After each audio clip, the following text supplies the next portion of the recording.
Dr. Zaman, London, UK. I am inspired by your logic. Can we, husband and wife, pray regular Salaah in Jamaat at home under this lockdown situation?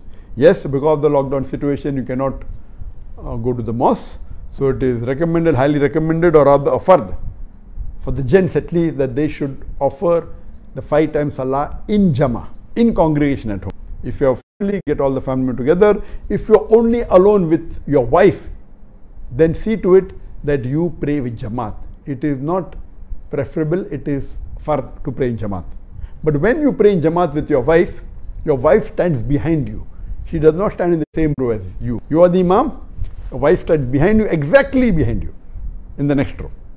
If you have a family of many children and your wife, etc., then the second row will be of your sons, or maybe your father, whoever is there, and the third row will be of the ladies. There will be 3 rows. But if you and your wife is there, you should pray. It is preferable.